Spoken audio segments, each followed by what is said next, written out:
And we're live. Welcome, everybody, to this week's Gain LinkedIn Live. And I'm very, very happy to be joined by Lindsay and Shevket from Directful. Welcome, guys. Thank you. Thank Thank you you for very much. having us. We're excited to be here.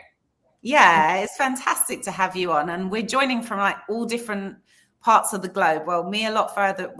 Me and Shevket a lot further away. I'm in Barcelona. Where are you right now, Lindsay? I'm in Boston. And Shevket? I'm in San Francisco Bay Area.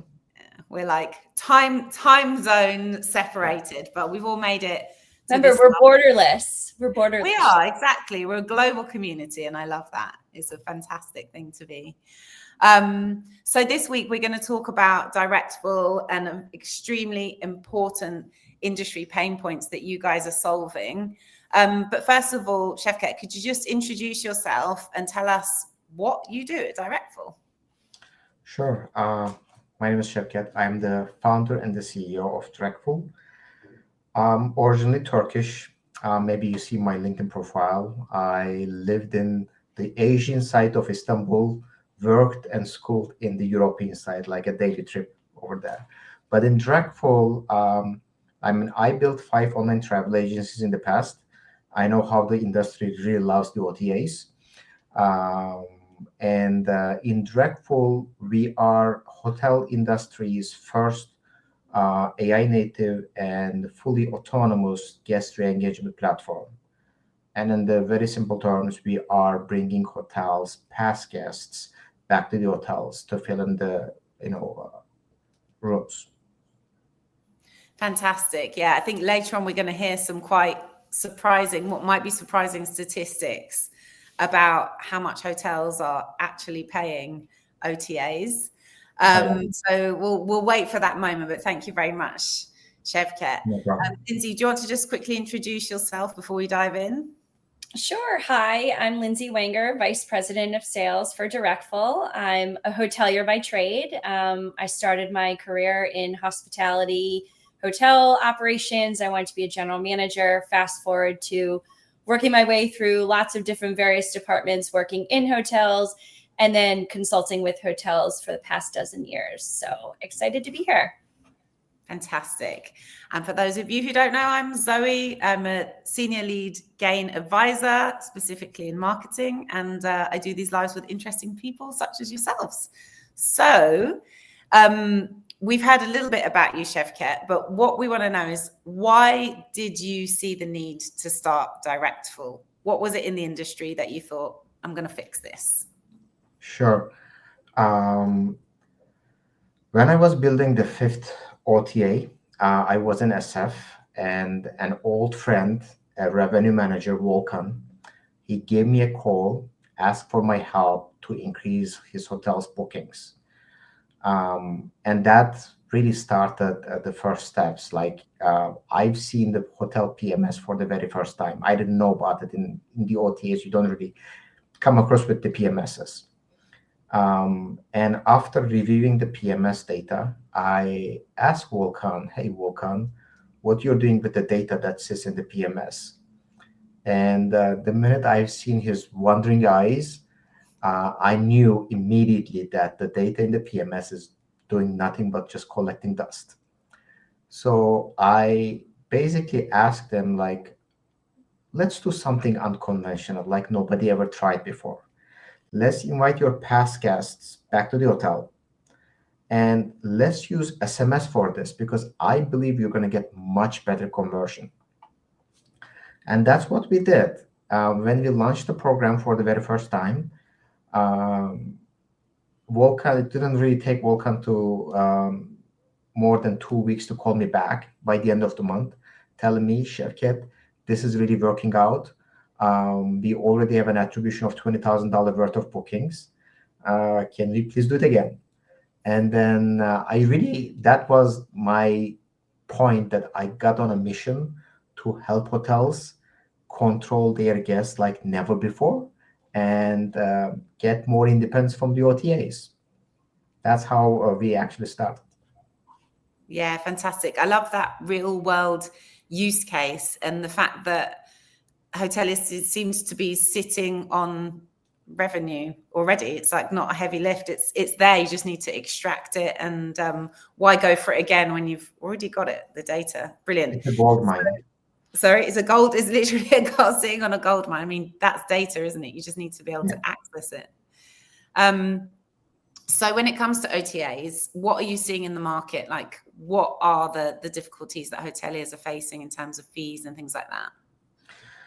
I think the OTAs becoming a bigger problem needs to be discussed in three different parts. One part, and very important part, is the cost, obviously. When OTAs appeared like about 3 decades ago, the cost of a single OTA booking used to be like 8% with commissions and fees. Fast forward to today, 2025, the commission and fees, and especially on the fee side, it grows so much that it's already over 39%. Independent versus branded actually sees more cost on their end. And these fees are kept on added in, like you're paying placement fees, you're bidding on ads, there are VIP fees, you name it. It keeps on, increasing. So it's a big cost nowadays to have an OTA booking. And you need to look at it like on an overall figure with all fees and everything that you're paying to them. Now, the second thing, which maybe many of you don't know, I built 5 OTAs. I'm going to remind that when it comes to price parity, you can't break it. If you break it, they penalize you, right? Right on there, immediately, you'll be lower down in the placement. But they do it all the time. I mean, as an OTA builder, what happened was at night when everybody is off work and not monitoring anything, OTAs lower the prices when nobody is seeing it, and then make the lower price sales, breaking the parity, and by the morning, the prices come back. And then you can't actually see why you're being booked lower. Of course, you can sense it, you can feel it, and you would like to fight back to it, but it does happen. So that's the second, important thing that I believe. But the third one, I mean, the issues and the problems are growing, being the service provider authority. OTAs are making the guests feel like they are the real authority in the hotel booking. They make the guest really feel that the free cancellation is given by them, not by the hotel. The service quality at the hotel is increasing because of OTAs, not because of hotel. And in case there is any issue, any problem, they make guests feel that they are solving the problem, not the hotel. So there's a lot of guests that we've surveyed, and they think it's all done because of the OTA, and Booking.com or Expedia is doing it for us. I think these are really the biggest problems of OTAs that's threatening the hotels. That's quite astounding what you just told us. I mean, going back to that statistic, so 30 years ago it was 8%, and now we're talking about around a 39% commission fee with all the hidden costs. Correct. Underneath it, yeah. They're not the only ones. Hotels are not the only ones upselling different services. That's crazy. Yeah, that's a huge hike. Yeah, and when you're talking about if your distribution strategy is based on OTAs, you're just your revenues are just down. Oh dear. Okay, over to you, Lindsay, because before Shevket mentioned that he used a little bit of an unusual channel, which is SMS. I mean, SMS just seems like something that we don't really talk about enough in our industry. So how come you're using SMS over email?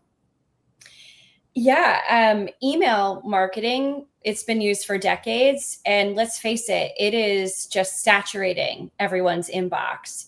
On average, the general consumer, I think we can all attest to it on this call, we receive about 120 emails per day between work, airlines, OTAs, retailers, loyalty programs. And generally, email traditionally has only about a 20 to 30% open rate. And it being a static channel, meaning there's no real-time engagement, it's pushed out and you kind of sit and wait for something to happen. Or you might have a little bit of a drip, campaign going, but it's not a real-time personal channel that drives engagement, especially when we're thinking about guest retention and inviting guests back to book.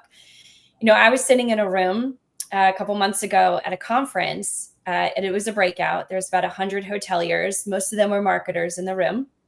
And one of the speakers asked, how many of you have booked a hotel room from one of the emails you've received as an offer? Zoe, you could have heard the pin drop on the carpeted floor. It was a total mic drop moment. And we as an industry, relevance and timing and being personal is the utmost importance. And so the way of doing emailing, I think it served us. It does serve a purpose, but when it's done right and it's timely.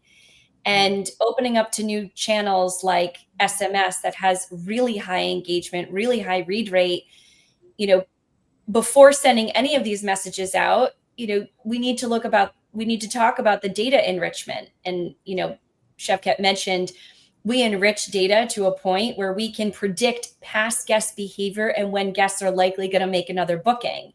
Hotels are sitting on a gold mine, and, finding those CDPs that'll cleanse and enrich and understand when guests are going to make a booking is, all the trend right now, especially in growing in repeat. Weekly, I consult with hotels on their OTA win-back strategy. And I'm often met with, we capture direct contact information at the front desk, as they should, during check-in. And the next natural question is, well, how do you drive them to come back to your property if they've booked OTA? Well, we send an email out, typically within 14 days, offering a discount. And these types of campaigns just traditionally have low return. It's on email. There's no enrichment on the profile or predictive targeting on when that guest is, what their travel behavior is. When are they likely to make another booking? What kind of place do they want to go to? And so it's finding those, email just isn't enough. You have to open yourselves up to more channels and be super targeted. And, we've seen SMS just be a true winner for, and it's completely underutilized in our industry. Amazing. Yeah, I can see how that would happen. I would definitely understand that there's a much higher open rate on SMS. And actually, I have a little anecdote for you. So I was at Muse Unfold at the end of April, and I stayed in a hotel, and that hotel emailed me several times to the point that I actually unsubscribed from them after a while. And I think, after knowing what you're doing, I'm thinking, if they had emailed me 2 months before the next Muse Unfold in the same time of year, then I would have probably booked with them, but now they've lost their chance to book with me because the emails were completely irrelevant. I live in Barcelona, it's in Amsterdam, not interested, and it's just blocking my inbox. So I think the channel, 100%, the open rate, much better. And then the timeliness of it and just the relevance, because we get too much spam nowadays, and anything that's irrelevant, we just get rid of it. So yeah, we're constantly cleaning all the time. Unsubscribe. Sorry, guys. I gave up. It's real. The inbox overwhelm is real. So when we're talking about guest data, we've touched upon this a little bit, and you've got your staff perhaps collecting at the front desk, perhaps not, perhaps incorrectly collecting it. I don't know. Chef Kat, tell us a bit more about what you do with guest data to ensure that you've got that complete profile and you're getting the data you need. Yeah, first, let's face it. Most guest data that sits in the PMS is either masked or fragmented. I've seen people putting hotels' own phone number, own email address. All sorts of wrong information is also there. And that's a nightmare for marketing. And also, let's again face it, for every booking that's coming in, the guest data almost starts from scratch. There's almost like there is no direct link between this guest's history with you, mostly.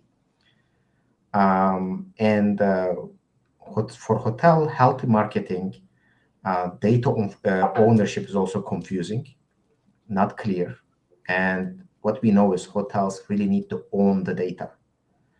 The most correct way of doing this is really collect this data when the guest is at the property, and ideally put on a separate system rather than the PMS itself so that you really own it. And then because there's no direct link between past reservations of the same guest, you need to dig into previous stays, collect the information, and merge them, make one golden profile out of it. And I would suggest definitely further, dive and learn guests' publicly available information as well. So you put everything together. As a result, when you can do all of those from a hotel marketing perspective, you will know what your guests really want, why they selected your property at the first place, when they're going to come back, and are they going to come back, and what would be the reason that they're going to come back? Are they a golfer? Do they like the spa in your property? I mean, you need to put all this information together. And then you need to automate the whole process, and you need to keep on repeating this whole process. The richer the content that you have, the better it is. And I know it's difficult, maybe the way that it sounds, but you need to use partners and platforms who can help you to do this heavy lifting a lot more easier. Yeah. It sounds like for hotels, really sort of financial freedom and growth is really about owning data and clean data. Yeah. And in terms of practical applications and what you've seen with clients so far, could you give us any use cases, statistics, or anything like that about what you've seen? Yeah, absolutely. So if you do what I just said before, collect, repeat, and automate this process, which we are doing in Directful, what will happen is the following. This is our own study that we did with our customers. We take a snapshot of previous 4 months before they start working with Directful, and the next 4 months after they start working with Directful. Before Directful, what we see is there is like about 8% rebooking ratio, meaning the past guest coming and booking again with the same property in comparison to all bookings on that month. And after Directful, this 8% moves all the way up to 15%, which is like about 80% increase. Practically, for, let's say, there is a 200-room property with 65% occupancy ratio, that would mean that you are adding $500,000 net new revenue that you didn't have before. Statistically, this is the effect when you do it, and you gain more independence, more direct bookings, and repeat businesses. Generally, guests are leaving a bit more cash in the property. Brilliant. Who wouldn't want that? Thank you for sharing that. That is amazing. You can imagine the lifetime value from that, even just converting an OTA to direct, which is, part of Directful's sole mission. Yeah. And, the value of what that means to a hotel. Yeah. And I'm just thinking, obviously they are the gains that the hotel's getting, but also they're not spending on the OTAs. You need to do that as your next part of your study. How much they're saving on the OTAs as well. That would bump that up a lot higher. That's great. So Lindsay, back to you a little bit, because I want to know a bit more about SMS marketing. I find it fascinating. Again, not something we're hearing about a lot. So how is it changing the retention game within our industry?